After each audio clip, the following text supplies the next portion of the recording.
नमस्कार, मी दिनेश घरडे, मिशन महाराष्ट्र न्यूजमध्ये आपले स्वागत आहे। डॉक्टर बाबासाहेब आंबेडकरांनी दिलेली संस्था the Buddhist Society of India हिचाही विस्तार आम्ही पूर्ण भारतभर करीत आहोत। ही नव्याने उभी करण्याचा आम्ही प्रयत्न करीत आहोत। त्यामुळे गोधनीमधील जे युवक युवती बौद्ध उपासक उपासिका तयार असतील, ही बाबासाहेबांची संस्था जी बाबासाहेबांनी जगातून निर्माण करून भारतात आणली, भारतातून निर्माण करून जगात नेली नाही। वर्ल्ड बुद्धिस्ट 1954च्या कॉन्फरन्समध्ये बाबासाहेबांनी जवळपास 54 देशांमध्ये भाषण दिल्यानंतर बौद्ध धर्माची चळवळ कशी उभी करावी भारतामध्ये हे सांगितल्यानंतर बाबासाहेबांनी ही संस्था उभी केली। जागतिक पातळीची ही संघटना असून आज ही रसातळाला चाललेली असून यात युवक युवतीचा भरणा होत नसून या संघटनेला वाढवण्यासाठी युवक युवतींनी पुढे यावं असे आव्हान भारतीय बौद्ध महासभेचे राष्ट्रीय अध्यक्ष डॉक्टर राजरत्न आंबेडकर यांचे गोधनी रेल्वे जवळील धम्मोदय बुद्ध विहारात प्रथम आगमनानिमित्त केले। यावेळी धम्मोदय बौद्ध विहार कमिटीतर्फे डॉक्टर राजरत्न आंबेडकर यांचे पुष्पवर्षाव करून व पुष्पगुच्छ देऊन जंगी स्वागत करून बुद्ध वंदना घेण्यात आली। या कार्यक्रमाला राजू कोलते, रत्नाकर वाळके, विजयपाल आवळे, मोरध्वज आढाऊ, चंद्रकांत वाघमारे, विजय गजबिये, प्रेमदास चांदे, दिलीप सोनटक्के, दिगंबर डोंगरे, ईश्वर सरोदे, विजया चंद्रिका पुरे, प्रतीक्षा कोलते, विद्या झारे, प्रियंका लोखंडे, सुनंदा गजबिये यांच्यासह बौद्ध उपासक उपासिका मोठ्या प्रमाणात उपस्थित होते। आपण बुद्ध वंदनाला सुरुवात करूया।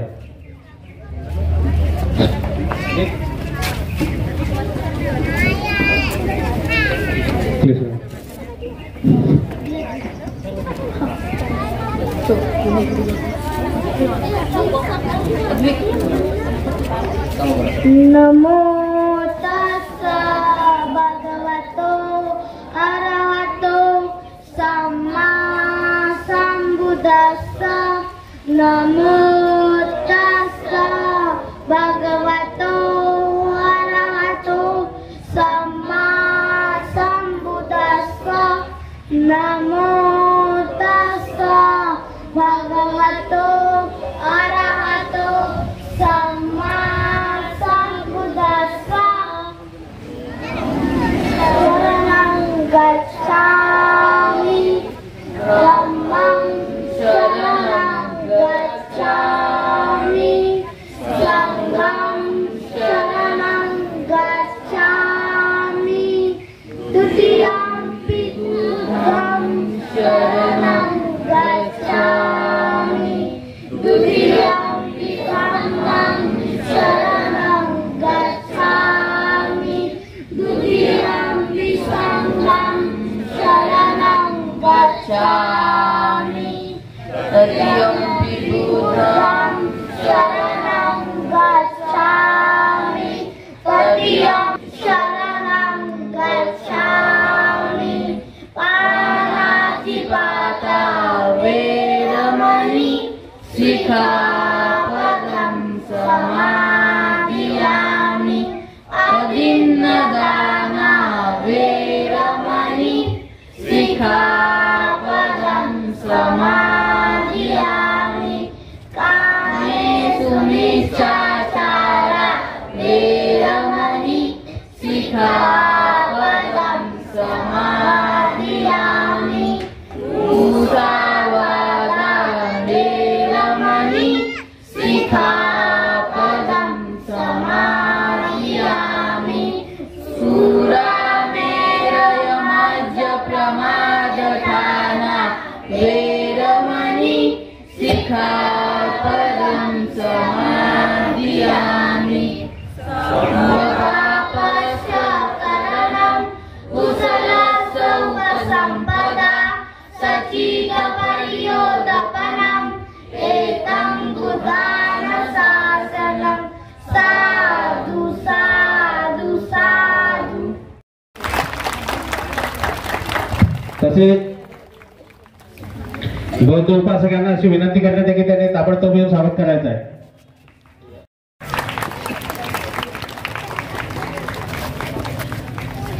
मोरिंगा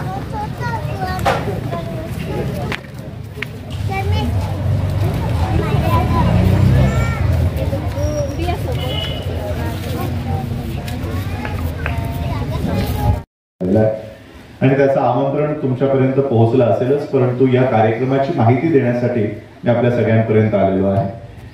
आज ज्या पद्धतीने या देशाचं वातावरण आहे, देशाच्या संविधानासोबत मोठ्या प्रमाणात छेडखानी सुरू आहे. आरक्षण जवळपास संपुष्टात आल्यासारखं आहे. मागच्या 7 वर्षापासून नोकर भरती या देशामध्ये बंद आहे. न्यू एज्युकेशन पॉलिसी पुढच्या अकॅडमिक इयर पासून या देशामध्ये लागू होणार आहे. NRC, NPA, NCA, CA हे सगळं तर आहेच, परंतु जे आपल्यासाठी हानिकारक आहे अशा पद्धतीचे काही कायदे या देशामध्ये पुढच्या अकॅडमिक इयर पासून पुढच्या 2 वर्षापासून नोकऱ्यांसंदर्भात लागू होणार आहेत. तर अशा अवस्थेत बौद्धांची भूमिका काय असायला हवी? अशा अवस्थेत बौद्धांची चळवळ, बुद्धिस्ट मुवमेंट आपण कशी गतिमान करावी, बौद्धांच्या स्वतंत्र व्यवस्था कशा निर्माण कराव्या, यासाठी ही एक संमेलन, या संमेलनाचं आयोजन करण्यात आलेलं आहे. तर या संमेलनामध्ये आपण सगळ्यांनी उपस्थित राहावं याची माहिती देण्यासाठी मी आपल्यापर्यंत आलेलो आहे. या संमेलनाच्या माध्यमातून बौद्धांची स्वतंत्र शैक्षणिक व्यवस्था का निर्माण करणं गरजेचं आहे. जसं आज मला वाटतं हे शाळेच काहीतरी पटांगण आपण दिसतोय, बसलेलो आहोत, ही कोणती तरी एक शाळाच आहे. या शाळा येणाऱ्या काळामध्ये संपूर्ण या शाळेचं एक मलिक नावाचे गव्हर्नर होते. त्या गव्हर्नरांनी, बीजेपीचेच गव्हर्नर आहेत, त्यांनी अंतर्गत एक माहिती दिली की सगळ्या देशातल्या युनिव्हर्सिटीच्या व्हाईस चान्सलर पोस्टवर RSS ची कार्यकर्ते, RSS चे फुल टाइमर अपॉइंट करण्यात आलेले आहेत. आणि येणाऱ्या काही वर्षातच या देशातून रामायण, महाभारत, वेद, पुराण याचे शिक्षण तुमच्या शाळेतून सुरू होणार आहे. आणि एकीकडे बुद्धिस्ट कल्चर, बौद्ध संस्कृती देशातून नाहीशी करण्यासाठी यांनी संपूर्ण शाळा शिक्षण अभ्यासक्रम हातात घेतलेला आहे. अशा अवस्थेत बौद्धांना स्वतंत्र शैक्षणिक व्यवस्था उभं करणं का गरजेचं आहे? आज ही आमची मुलं पैदा आम्ही केली, यांना वाढवतोय आम्ही, यांना कपडा लत्ता आम्ही देतोय, शाळेत आम्ही पाठवतोय, पण शिकतायत काय? गुरु ब्रह्मा गुरु विष्णू. आणि म्हणून आम्हा लोकांना बौद्धांची स्वतंत्र शाळा, इस्पितळ, कॉलेजेस, युनिव्हर्सिटीज हे का उभं करणं गरजेचं आहे? आणि त्यासाठी आमची स्वतंत्र अर्थव्यवस्था असणं काय गरजेचं आहे? ही संपूर्ण माहिती संध्याकाळच्या या कार्यक्रमामध्ये देणार आहोत. आज दिवसभरामध्ये सकाळी 10 वाजल्यापासून मी या विहारांच्या बैठका, मला वाटते तुमच्याकडे 2ची वेळ दिली आहे, तर सकाळपासून आम्ही या विहारांमधनं ही माहिती लोकांपर्यंत देतोय. कारण मी दिलेली माहिती कोणताही टीव्हीवाला किंवा पेपरवाला छापणार नाही आणि दाखवणार नाही. कारण त्यांची जी व्यवस्था उभी केली ती ब्राह्मणी व्यवस्थेची ही सगळी लोक आहेत, आणि ब्राह्मणी व्यवस्था कधीही बौद्ध व्यवस्थेला प्रोजेक्ट करणार नाही. आणि म्हणून आजची जी माहिती आम्ही देणार आहोत संध्याकाळच्या या सभेमध्ये, त्या सभेमध्ये आपण सगळ्यांनी उपस्थित राहा आणि आमच्या स्वतंत्र व्यवस्था आम्ही कशा निर्माण करता येतील त्याच्यावर संपूर्ण आराखडा आमचा तयार आहे. तुम्हा सगळ्यांचं साथ आणि सहयोग त्याच्यामध्ये अपेक्षित आहे. आमची स्वतंत्र बँकिंग सेक्टर उभी करावी अशा पद्धतीचं विचार मागच्या 2 वर्षापासून आम्ही करत होतो, आणि त्याच्यामध्ये 1.5 कोटी रुपये आम्ही ऑलरेडी भारत सरकारला, गव्हर्नमेंट ऑफ इंडियाला, कोऑपरेटिव्ह सेक्टरला आम्ही देऊन doctor Bhimrao Ramji Ambedkar multi state cooperative बँकेची निर्मिती आम्ही केलेली आहे. आणि त्याची आता आम्ही संपूर्ण देशभरामध्ये शाखा निर्माण करत आहोत, त्या ब्रांचेस देत आहोत. कारण आमचा पैसा कोण खातंय आणि आमच्या पैशावर कोण गडगंज होतोय आणि आमच्या पैशावर किती लोन दिले गेलेले आहेत याचा संपूर्ण आराखडा मी माझ्या सोबत घेऊन आलेलो आहे. RBI तुम्हाला माहित असतील, एक्स गव्हर्नर, त्यांचं नाव रघुराम राजन यांनी भारत सोडल्यानंतर सगळ्यात आधी ट्विट करून SBI किती रुपये या देशामध्ये त्यांनी अडाणीला दिलेले आहेत याचा खुलासा केला, आणि देशामध्ये ही माहिती लोकांपर्यंत दिली की कशा पद्धतीने या देशाचा प्रधानमंत्री त्याच्या मित्रमंडळींना भारताच्या लोकांचा सगळा पैसा फुकटमध्ये वापरायला देतोय. अशा पद्धतीची संपूर्ण माहिती x governor of RBI Raghuram Rajan यांनी भारतासमोर मांडली. आणि म्हणून हे सगळे आकडे मी तुमच्या समोर देणार आहे की आज आम्हाला स्वतंत्र अर्थव्यवस्था का उभं करणं गरजेचं आहे. त्यासोबत बौद्ध संस्कृती आमच्या मुलांमध्ये कशी रुजवावी. आज जसं आज तुमच्याकडे हे विहार आहे, या विहाराच्या माध्यमातून आम्ही ट्रेन केलेले जे काही आमचे पदाधिकारी आहेत, टीचर्स आहेत, हे तुमच्या विहारापर्यंत येऊन आमच्या मुलांचं मग 5 वर्षापासून ते 13 वर्षाचा होईपर्यंत त्याला एक वेगळा अभ्यासक्रम आहे की लहान मुलाची बुद्धी ज्या पद्धतीने आहे त्याला त्या पद्धतीने बुद्ध समजून सांगावा, बाबासाहेब समजून सांगावे. 13 वर्षापासून 21 वर्षापर्यंत मग मुलगा असेल मुलगी असेल त्यांना काय बुद्धिझमचं ज्ञान द्यावं त्याचे सिलेबस आम्ही तयार केलेले आहे. 21 वर्षापासून 35 होईपर्यंत त्याला काय बुद्धिझमचं नॉलेज देणं गरजेचं आहे हे सगळं सिलेबस आम्ही तयार केलेलं आहे. त्यासाठी प्रत्येक विहारामध्ये जाऊन तिथे टीचर्स तयार करणं. म्हणजे तुमच्या या नगराचं नाव काय आहे? गोधनी. मग या गोधनीमधनं काही जर शिकलेली लोक आहेत त्यांनी जर सांगितलं की आम्हाला तुमचं या उपक्रमामध्ये टीचर होण्याची आम्ही प्रयत्न करू, तर त्यांना ट्रेनिंग आम्ही देऊ आणि ती ट्रेनिंग देऊन मग तुमच्यापर्यंत गोधनीपर्यंत या मुलांना शिक्षण देण्यासाठी आणि त्या पद्धतीने बौद्ध संस्कृती उभं करण्यासाठी आम्ही ती तयारी केलेली आहे. कल्चरल रिव्होल्युशन साठी ती केलेली आहे. त्यानंतर बुद्धिस्ट म्हणून आज आम्ही जे आरक्षण घेतोय ते महार म्हणून घेतोय, कारण आरक्षण जातीला लागू आहे आणि अनुसूचित जातीमध्ये महारी कम्युनिटी असल्यामुळे आम्ही अनुसूचित जातीचं आरक्षण घेतोय. पण त्याच बौद्धांनी आजपर्यंत बुद्धिस्ट रिझर्वेशनला हात लावलेला नाही. आता काही लोक म्हणतात रिझर्वेशन धर्मावर मिळतच नाही, बरोबर आहे, परंतु मायनॉरिटीमध्ये आपल्याला रिझर्वेशन आहे.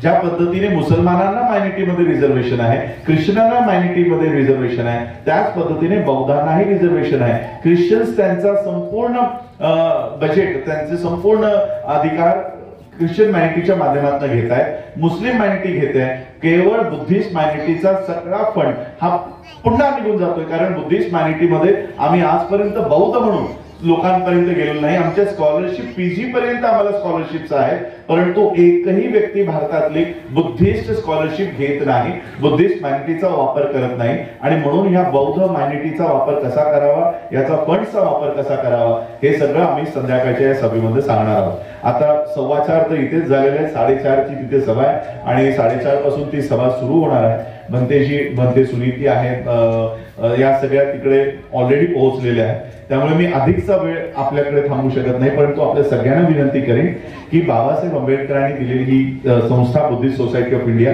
हिचाही विस्तार आम्ही पूर्ण भारतभर करत आहोत आणि हिला नव्यानं उभं करायचं काम आम्ही करत आहोत. त्यामुळे गोधनीमधले जे युवक तयार असतील, युवती तयार असतील, उपासक उपासिका तयार असतील की ही बाबासाहेबांची संस्था जी बाबासाहेबांनी जगातून निर्माण करून भारतात आणली, भारतातून निर्माण करून जगात नाही नेली. वर्ल्ड फेलोशिप ऑफ बुद्धिस्ट 1954च्या कॉन्फरन्समध्ये बाबासाहेबांनी जवळपास 54 कंट्रीजला भाषण दिल्यानंतर बौद्ध धर्माची मुवमेंट कशी उभी करावी भारतामध्ये हे सांगितल्यानंतर मग बाबासाहेबांनी ही संस्था उभी केली. जागतिक पातळीची ही संघटना असून आज ती रसातळाला चाललेली आहे. हिच्यामध्ये युवक आणि युवती मोठ्या प्रमाणात भरणा होत नाहीये आणि म्हणून या संघटनेला वाढवण्यासाठी युवकांनी युवतींनी पुढे यावं. आणि जी नागपूरची आमची कमिटी आहे तिचा नंबर त्या ठिकाणी डिस्प्ले केलेला असेल, त्यांच्यासोबत संपर्क करून या संस्थेचेही पदाधिकारी होऊन, कार्यकर्ता होऊन, टीचर होऊन समाजाचा बाबासाहेब आंबेडकरांचं बुद्धा आणि धम्माच्या प्रिफेसमध्ये बाबासाहेब आंबेडकर सांगतात की आम्हाला समाजाचं फ्रेंड, गाईड आणि फिलॉसॉफर व्हायचं आहे. तर हेच समाजाचा मित्र आणि मार्गदर्शक होण्यासाठी जी लोक तयार असतील त्यांनी ही संस्थेमध्ये यावं. आणि त्याच पद्धतीने बुद्धिस्ट बँक जी आम्ही तयार केलेली आहे बाबासाहेब आंबेडकरांच्या नावाने, या बँकेचेही शेअर होल्डर्स, कारण लोकांपर्यंत जाण्यासाठी आम्हाला त्या पद्धतीची कार्यकर्तेही तयार हवेत, म्हणून लोकांपर्यंत शेअर होल्डिंगचे फॉर्म्स, शेअर होल्डर्स म्हणजे तुम्ही या बँकेचे भागधारक म्हणून व्हायचे, देणगीदार किंवा नाही की हा माझे 100 रुपये घेऊन जा, 500 रुपये घेऊन जा, तसं नाही. 2,500 रुपयाचा एक शेअर प्रत्येकाला एक अशा पद्धतीचं बायलॉज आहे की एका व्यक्तीला फक्त एकच शेअर देण्यात येईल, दुसरा शेअर देता येणार नाही. माझे स्वतःच्या या बँकेमध्ये केवळ 2च शेअर आहेत, माझा आणि माझ्या पत्नीचा. म्हणजे कुणाचाही इथे मेजॉरिटी होऊ नये आणि कुणाच्याही घराची ही बँक होऊ नये अशा पद्धतीची ही बँकेचे बायलॉज आम्ही तयार केले.